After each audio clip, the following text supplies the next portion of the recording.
Hey everybody, welcome back to the 80s Slashers YouTube channel.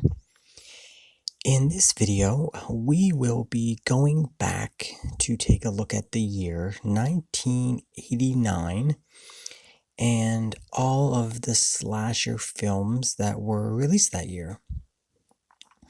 Now, if you haven't already done so, you may want to go check out the previous videos in this series, especially the 1987 and the 1988 year in slasher videos. If only just to get a better understanding of how the slasher genre has gotten up to this point that where we're at in 1989. Now, in those videos, we discussed how 1987 and 1988 were very similar years in terms of the types of slashers that were released, as well as the quantity of the slashers that were released. The biggest difference between the 2 years was the success at the box office, which was really no contest at all, as 1988 was the most successful of any year in the 80s for the slasher genre. Now, the other difference, of course, is the quality of the films released, which of course is always a highly subjective topic. But honestly, looking back at those 2 years, from my perspective, I found that those 2 years were very similar. There is one, obviously, the list of films I prefer in one year over the other. But again, it's just, the way the mood strikes you at the time, they're very close, very similar types of films. So it should be really no surprise that 1989 isn't really going to stray too far from the successes of the past few years. Just like those previous years, 1989 was dominated by franchise films. It was dominated by straight-to-video type of slashers, and slashers that had some supernatural elements involved. Which again is not surprising, since these are the trends within the genre that had proven successful. And if the slasher genre is known for one thing, it is its tendency to emulate or copy those films that came before them. So what does that mean for 1989? Are we going to see an exact carbon copy of 1988 with the same success at the box office due to all the similarities with the genre trends? Or is 1989 going to continue in an upward trend and see even greater successes? Or was 1988 a peak of sorts, and 1989 marks the beginning of a downward trend for the slasher film? Well, we will definitely get into all of that, but before we do, let's just go ahead and take a look at an overview of 1989, the year in slashers. All right, so when we take a look at the year as a whole, we see that I have a total of 18 slasher films released in 1989, which again is a pretty solid number. Not the most we've seen, definitely not the least we've seen. It's a very it's a good quantity of films. In terms of box office sales, again, these numbers are always, you have to take them with a grain of salt because we don't have the complete information available.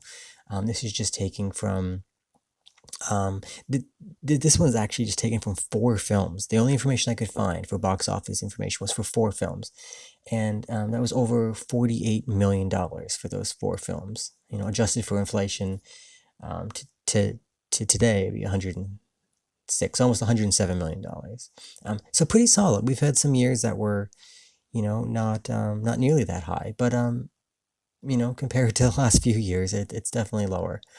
Number of holiday themed films, again, something I always like to talk about, films that have like a Christmas title or a Halloween title, a birthday, every year in the 80s has had some of these. 1989 has 3 of them.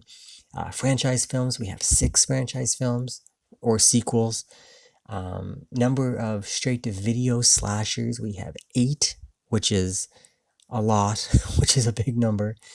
And then, supernatural slashers or films that at least have some supernatural elements to them. We have 5.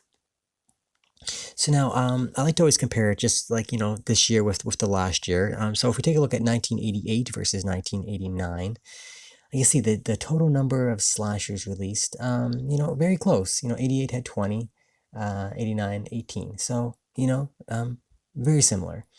Now, obviously, the the first thing that stands out, the big difference here is the box office return.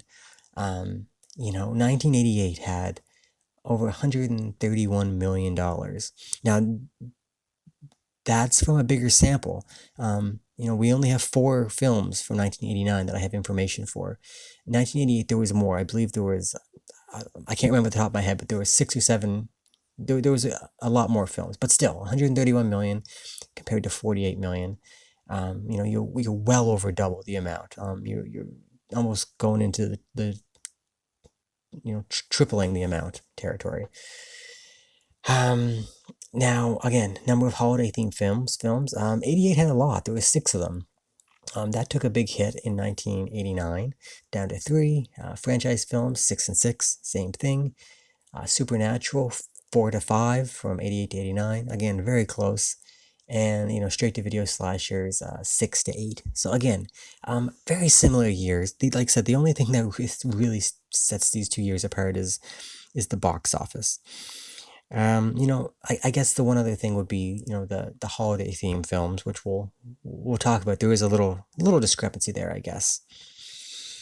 Now, if we go on and finally take a look at the number of slashers released per year, so this is the first time we're seeing them all. Now, of course, these are the films I consider slashers, of course. But as we see here, from 1980 to 1989, I have that there's 164 80 slashers.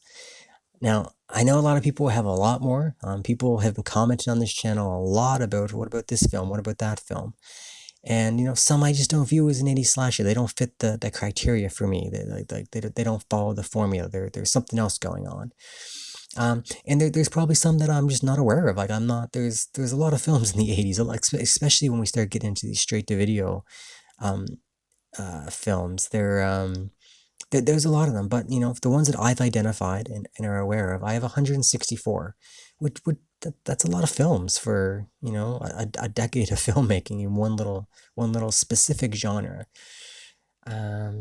So yeah, like, you kind of see how like 1980 to 81 kind of, 1980 to 82 really built like a peak.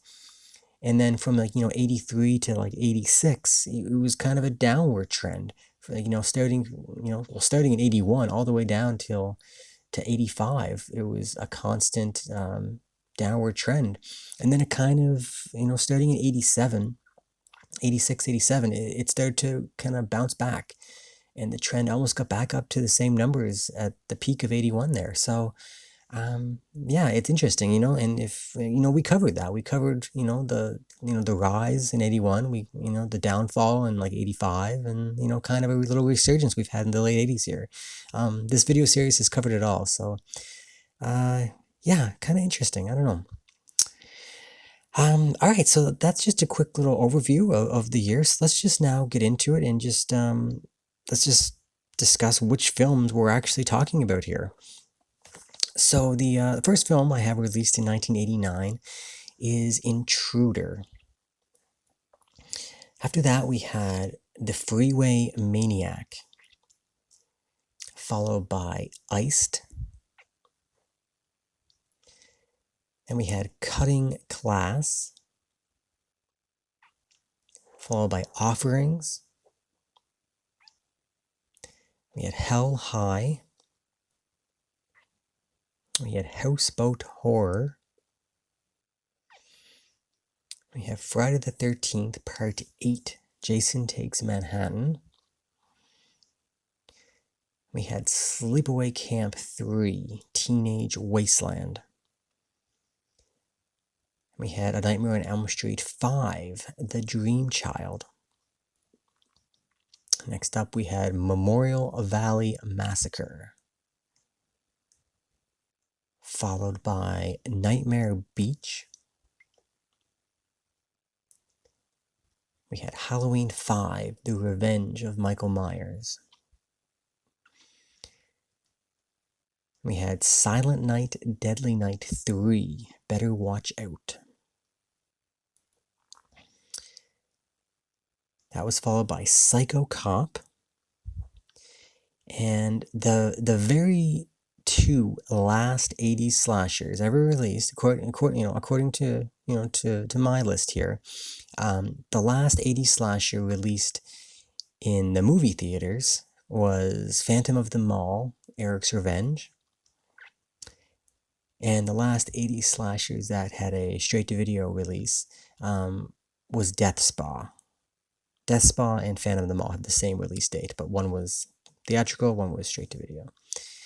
Yeah, so if we take a look at all these titles here, again, obviously, this is an impressive number of titles, once again, basically, once we got to 87, 88, 89, we're in the 18, 20, 21 range of films per year, which is quite a few for these films, so that's always good to see. Now, looking at this list, there's definitely some really good titles here, films that I really enjoy. But it's also, I would say, kind of top heavy with a lot of the good titles, and then a lot of lesser titles. And again, it's subjective, of course. But there's not a lot of middle ground films here. Again, it's probably, it's due to the fact that there's a lot of these straight to video slashers, and they're fun, they're enjoyable films, but I don't know if anybody would consider a lot of these as good films. They are what they are. They're fun to watch, but yeah, there's a clear separation for me of like the big budget, the blockbuster type films on this list, and then the lesser quality. So that's kind of what I take from looking at this list. All right, so let's start taking a look at some of the trends of the year, like we usually do for 1989. So first off, foreign slashers. Like I said, almost every year in the 80s, there's been at least one foreign slasher per year. And in 89, we have two. So, Houseboat Horror is an Australian film. And of course, we had Nightmare Beach, which was from Italy. So it's always nice to see those. Now, when we look at the holiday-themed films, like I said, there's only 3 this year. So we have Silent Night, Deadly Night 3, Better Watch Out, Halloween 5, the Revenge of Michael Myers, and Friday the 13th, Part 8, Jason Takes Manhattan. Yeah, the holiday theme really slowed down. I guess at this point they're just out of ideas. Every holiday at this point has been exhausted. The prom nights, the birthday, the Halloween, the Friday the 13th, graduation day, Valentine's Day with My Bloody Valentine. It's just April Fool's Day. They've all been they've all been taken. Those films have been made. So all that was, I think, all that was really left was these franchise films to just keep playing on the same name with these holiday films. So yeah, that's, I think, where we're at for 1989 with those. Now, if we could take a look at these supernatural slashers released in '89, again, like I said, we had 5 films here. So we have Nightmare on Elm Street 5, The Dream Child, Halloween 5, Death Spa, Friday the 13th Part 8, and Silent Night, Deadly Night Part 3. Again, not as many. There's still 5, which is pretty good, but there's been some years where there have been more than this, but this is about the average per year. And again, it's mostly the franchise films again, and I think it's just kind of ran its course, starting in '84 when Nightmare on Elm Street first got released. It was the new craze, and people started making these similar types of films. And I don't know, like I'm not a fan that much of the supernatural slasher. There's some that I like, but I don't know. I just have to imagine that it just kind of, I don't know, they just kind of ran their course, and once these franchises went in that direction, it was kind of hard to pull back. Once they made Jason Voorhees, Zombie Jason in Part 6, they had to keep going with it, kind of thing. So I think that's where the supernatural type of slasher was at in '89.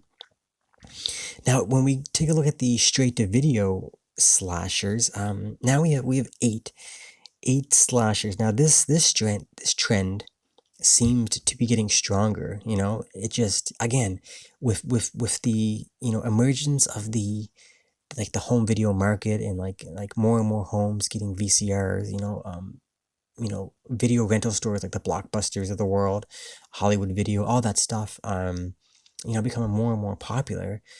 People were just getting there was more, I guess, new avenues for these filmmakers to get their films. They didn't have to go through the whole theatrical process. They could just make a cheap little film and get a distributor and put it out on videotape. And yeah, so '89 had eight slashers, the most we've ever had.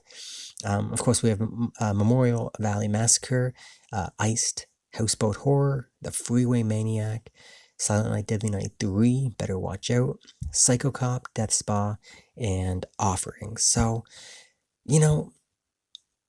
that's not a bad list of slashers. There's some films on there that I like. And the ones that are, considered bad films, they're fun,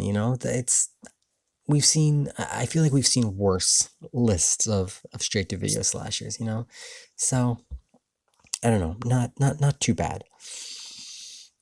Now, when we move on to look at the franchise films released in 1989, again, 6 total films, really solid number. All of these films on this list. So what we have, of course, we have the next Nightmare on Elm Street film, the next Sleepaway Camp film, Friday the 13th film, Silent Night, Deadly Night, Halloween, and we have Psycho Cop, which at this point was its first film, but it did get a follow-up in the '90s, Psycho Cop 2. So I included it here because it's looking back on it now, it's not a standalone film, so that's why it's on this list. But yeah, all of these films at this point continue on. Like I said, into the '90s and beyond. Every single film on here. Like, this isn't the last Nightmare we've seen. This isn't the last Sleepaway Camp film that we got. Friday, Halloween, Silent Night, Deadly Night, Psycho Cop. They, with the exception of Psycho Cop, they all had multiple films before and multiple films after. It's kind of where, like I said, we'll talk about it a little more, but it's where the genre was heading. It's where the success was at. Yeah, so like I said, these were the trends for 1989. And when you look at these trends, during the last few years of the '80s, you can see, like I said, exactly how the genre was playing out. So yeah, so I kind of have this thing here. So we take a look at the trends here. So we have like the franchise films, the supernatural films, and the straight to video slashers. Franchise films, 1986 there was 1, and then '87 we had 4, '88 we had 6, and '89 we had 6. So it really started ramping up in '87, and they just kept going and going, and more sequels kept getting made. Supernatural slashers, 86 had 6 of them, and then down to 5 in '87, down to 4 in '88, and then, '89 back up to 5. You can kind of see it wasn't as strong of a trend, it kind of it started strong, with, like I said, in '84 with A Nightmare on Elm Street kind of really kicked it off, and then it kind of just slowly, waned a little bit. But each year was still fairly consistent. Now, when you look at the straight to video slashers, this really started to pick up. I guess in '87, but there was films straight to video before '86, but '86 was kind of the first year that we kind of started to see it, like it noticeably take effect, with 3. In '87 we had 6, in '88 we had 6 again, and then in '89 we had 8. So that was a really strong trend that continued right up into the like the end of the decade. I'd say that, and like I said, the franchise films. It's just that was the market for these type of films in the genre. So yeah, kind of, I don't know, kind of an interesting thing, I thought. So all right, now let's go ahead and take a look at the release schedule here. So now again, besides April, every month here is full. It has at least one film released. So yeah, basically there are slashers being released all year long. Now, earlier in the decade, the first part of the year, January through March, April, May, was usually the slower time, and not a lot of horror films got released then. And, starting in like '86, '87, '88, we kind of saw that revert back, and the first part of the year had a lot of films. In '89, it seems it's kind of reverted back to the way it used to be in the early '80s, with, a few films being sprinkled in here and there. And it really, the summer blockbuster kind of took over. And of course, the end of the year, the holiday with, like, the Halloween season and the Christmas season. Typically, those are a lot of the times we get the horror films. Um, yeah, so it seems like '89 kind of went back to that. Obviously the summer and fall seasons were pretty popular. So if, like I said, we take a look at the films released from January to May, we have Intruder, Iced, Freeway Maniac, Cutting Class, Offerings, and Hell High. Again, not a bad list of films. There's some of these are the straight to video releases, but overall not the strongest set of films, but not too bad, I guess. I don't know. Now when we go and look at like the June to August, this is obviously where a lot of the heavy hitters are. Obviously we have the Friday the 13th film, the Sleepaway Camp film, and the Nightmare on Elm Street film.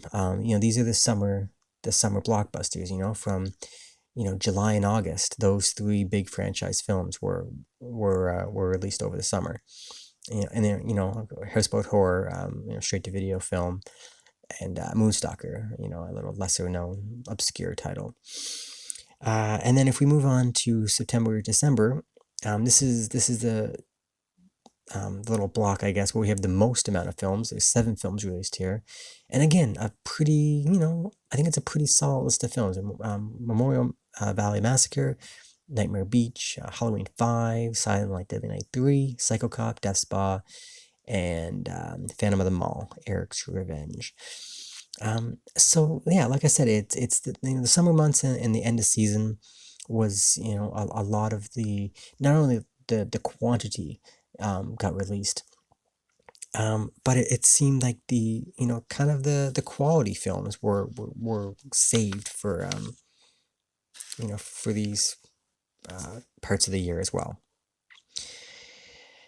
All right, so yeah, let's enough of that. Let's move on and take a look at some of the statistics for the year.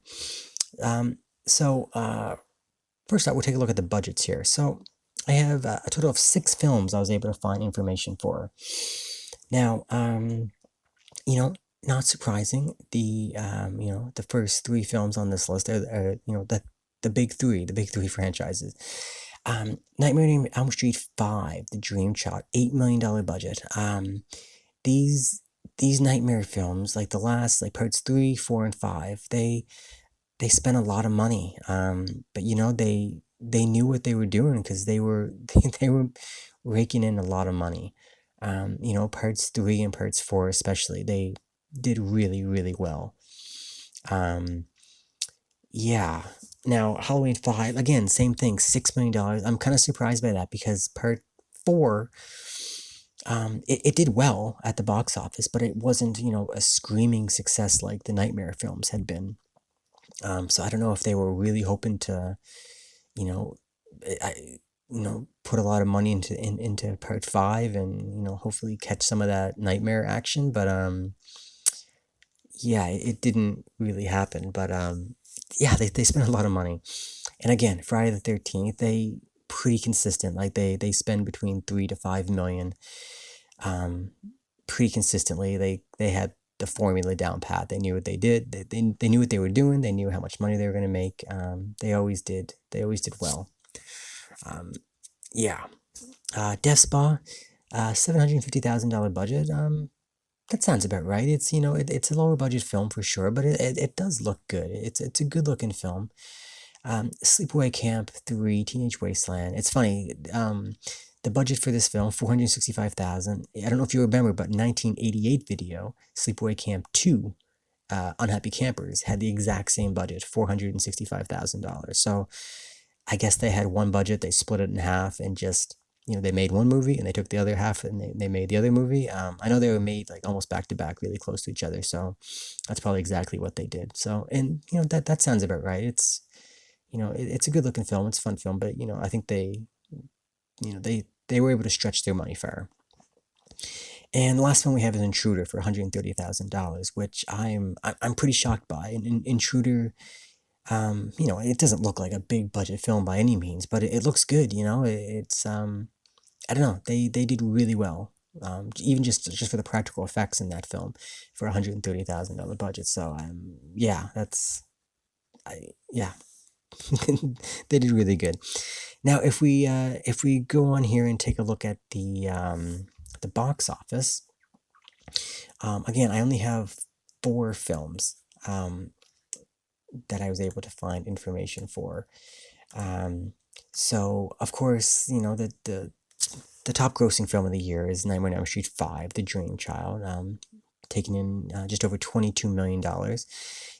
So yeah, it had an $8 million budget, so it did well. Obviously, it did really well, more than doubled its budget. But compared to parts 3 and 4, big disappointment for sure.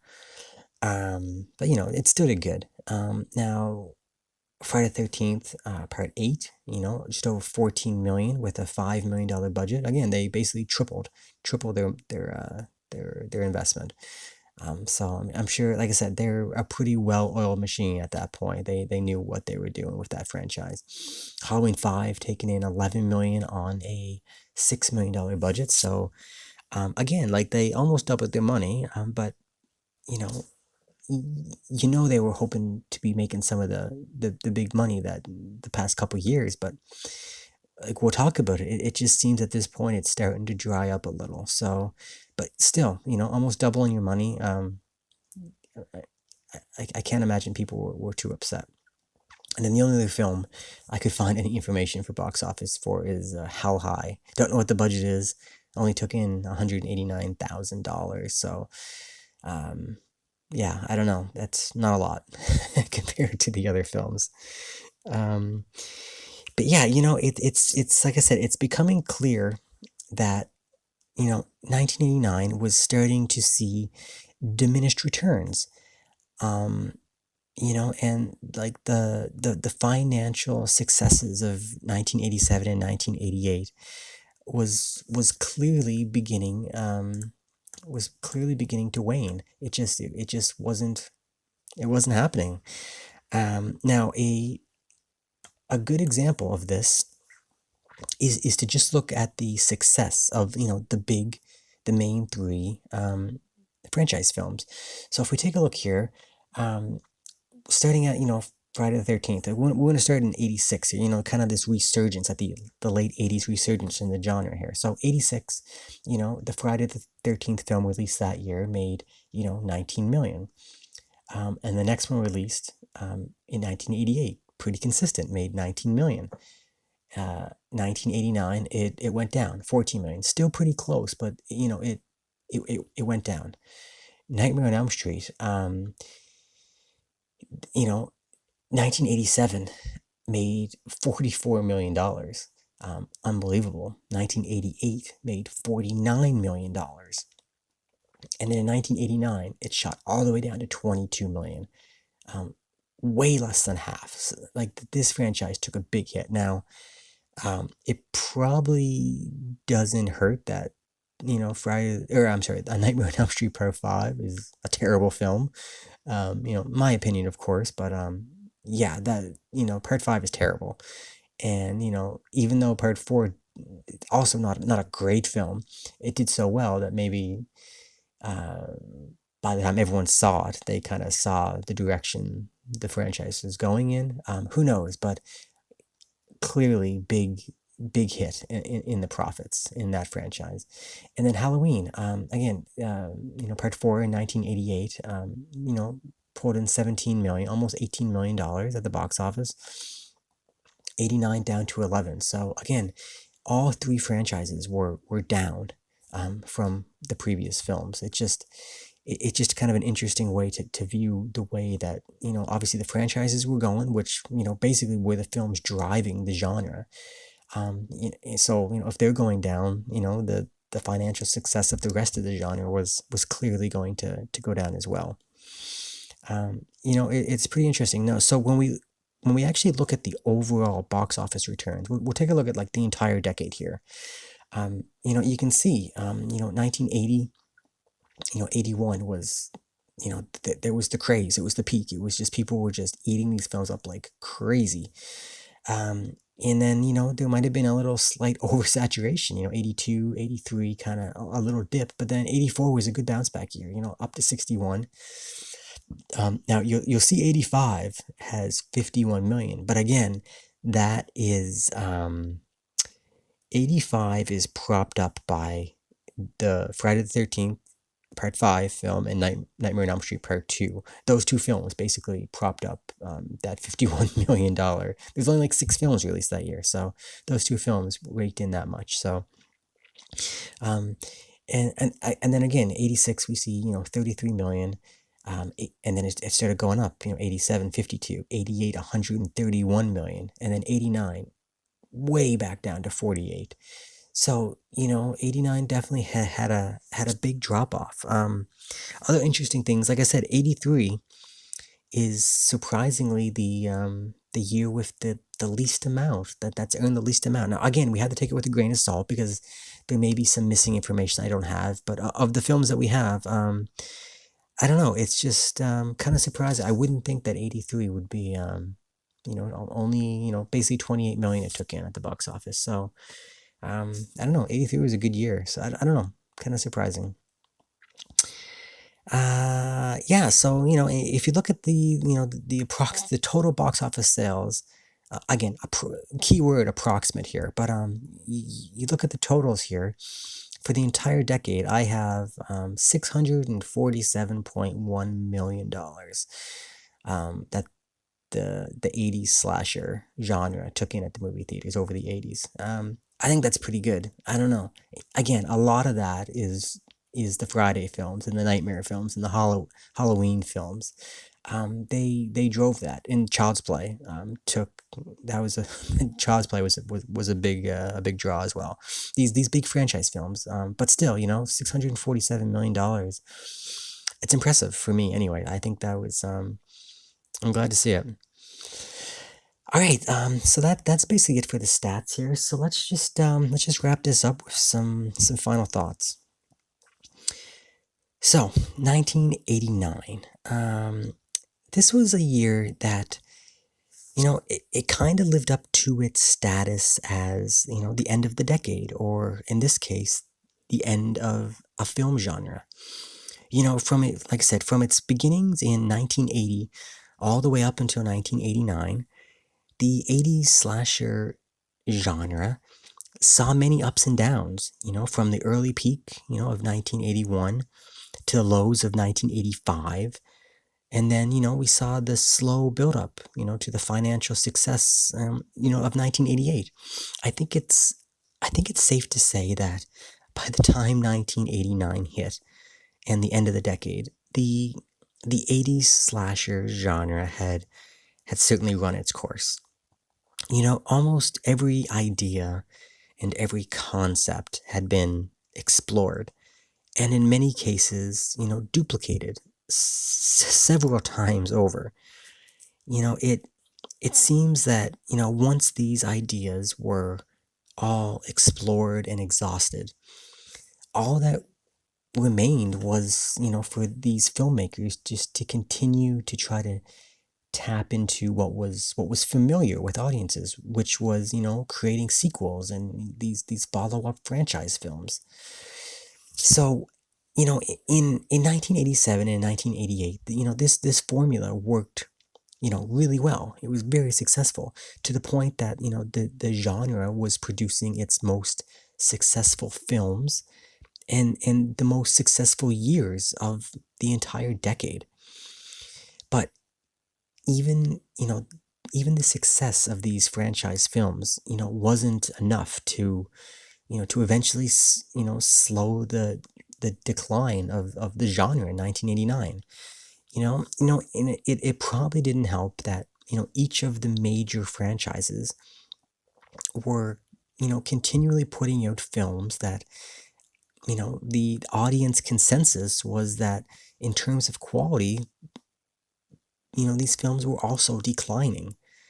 Um, Now, with all that being said, uh, I still don't think 1989 was a horrible year for the slasher film. On the contrary, actually, I feel that 1989 contained some really good and some really entertaining slashers.